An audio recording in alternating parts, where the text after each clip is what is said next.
Hello everyone, and welcome to Majoring in the Minors, a weekly series where we cover the events surrounding the North American Academy scene. The last few weeks of Academy have been all over the place and present many questions on the objective strength of teams.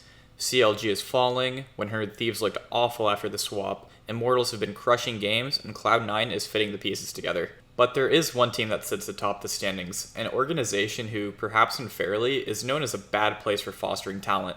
TSM Academy. TSM is a peculiar team. They have a top laner somewhere in the bottom half but far away from last, a developing jungler with unknown potential, and a good but resource-intensive mid laner. Then we have their bottom lane, which is the focus of today's video. Lost and Treats comprise the best bottom lane in the NA Academy that you will certainly never see in LCS. For someone who's been in NA Academy since its inception in 2018 spring, Lost never ceases to surprise me with his development. In each split he's played in Academy, he's consistently been a top half AD, even when he had to lane with weak supports like Phil. His time in LCS has been mixed, and despite his top half statistics in 2018 summer, he did routinely fail the eye test and was likely somewhere in the bottom half. In 2019 summer, Lost started 4 games. He lost against Golden Guardians, TSM, Cloud9, and won against Team Liquid. The team who just went to MSI Finals and coming off of 3 consecutive LCS championships would lose to the team that finished 10th in summer.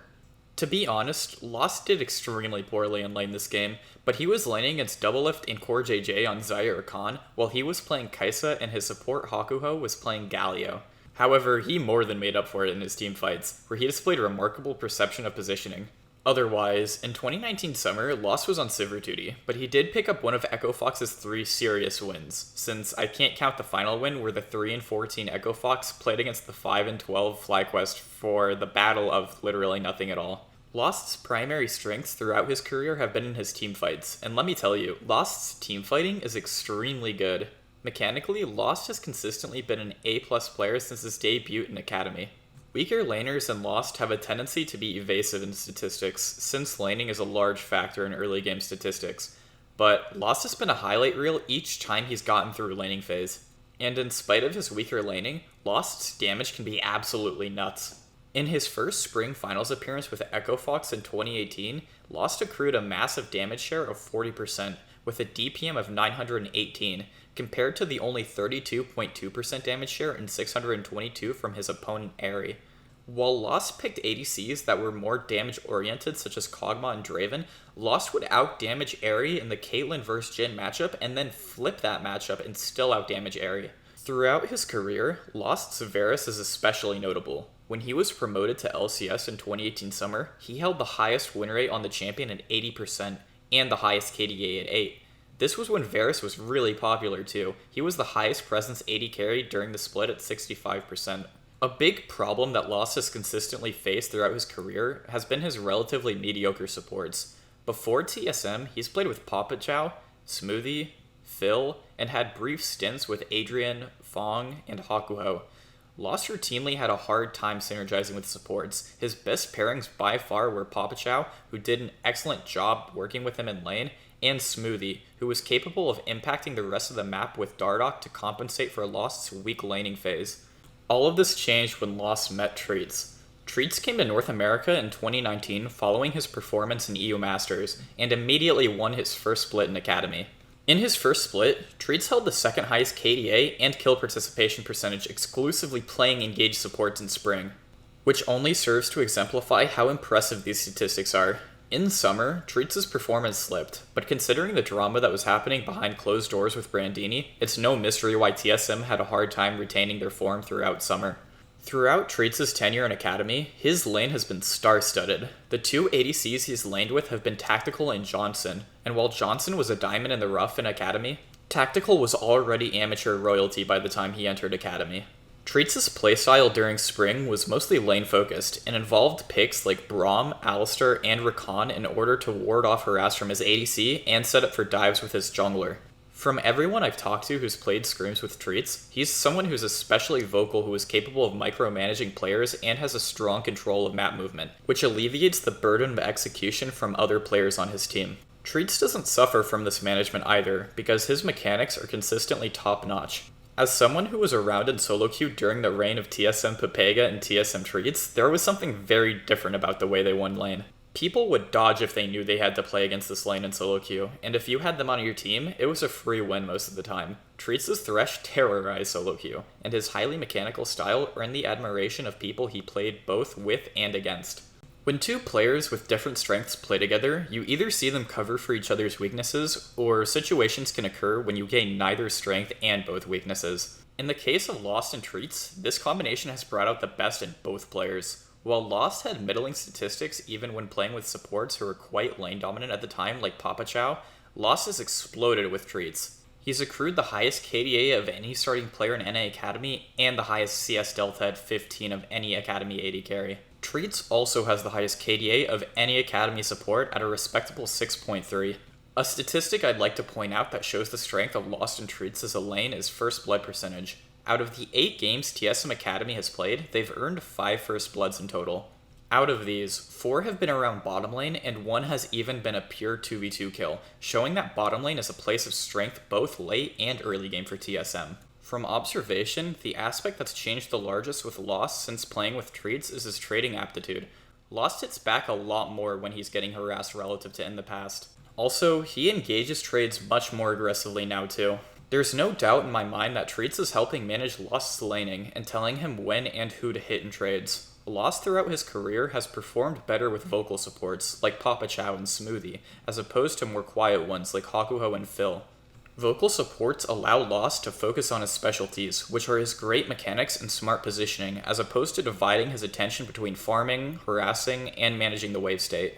Lost and Treats as a lane have a solid team dynamic too. While I criticized Winston's poor first week in Academy, it's very apparent that Peter Zhang is working his magic and Winston's performances have been improving. While I hesitate to say Winston has escaped his lower half position in the pool of Academy junglers, he definitely fits with TSM's playstyle, and Winston is more than willing to submit to what Treats wants to do, which is extremely important for TSM.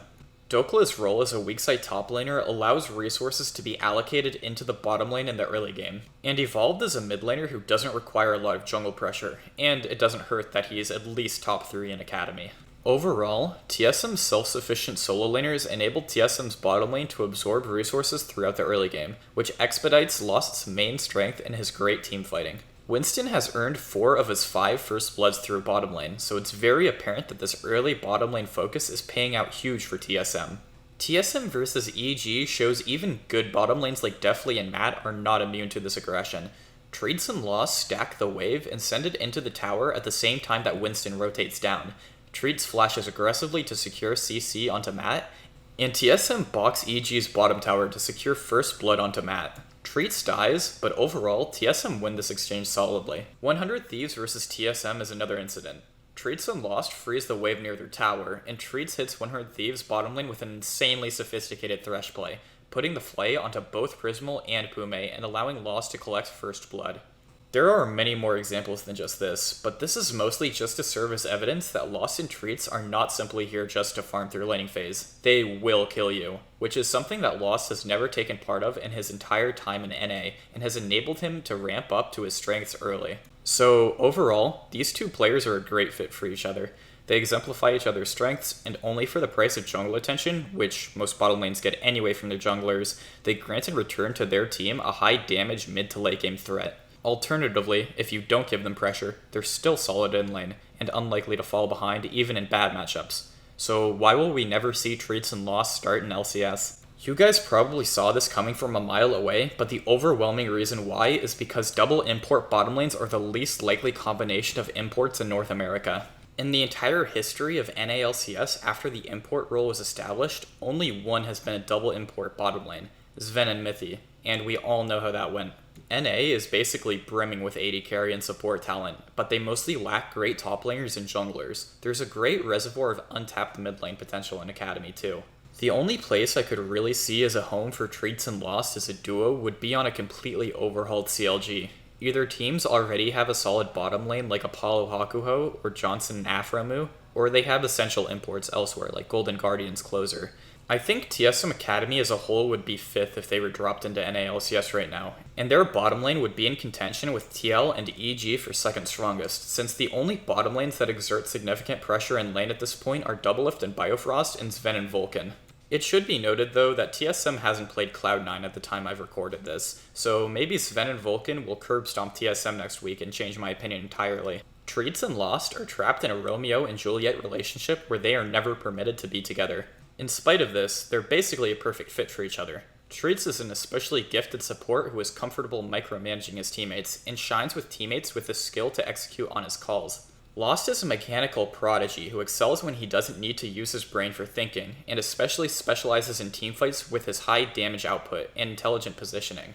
When Lost and Treats inevitably split up without realizing their true potential due to their residential circumstances, it will be a very sad day, because we will never truly know their limit when challenged by legitimate LCS bottom lanes. Instead, they will be a footnote, and relegated to stomping through Academy. That's it for this week. I want to say thank you to my graphics designer KingMe, who helps me out with thumbnails and graphics for this show. If you need an artist to design you high quality graphics, I wouldn't consider taking work from anyone else. Link to his Twitter is in the description. I want to say thank you to everyone watching and subscribing. You guys make all the effort I put into the series worth it. Keep a lookout later in this week, where I will be debuting the first episode in a new series. I'll see you next week.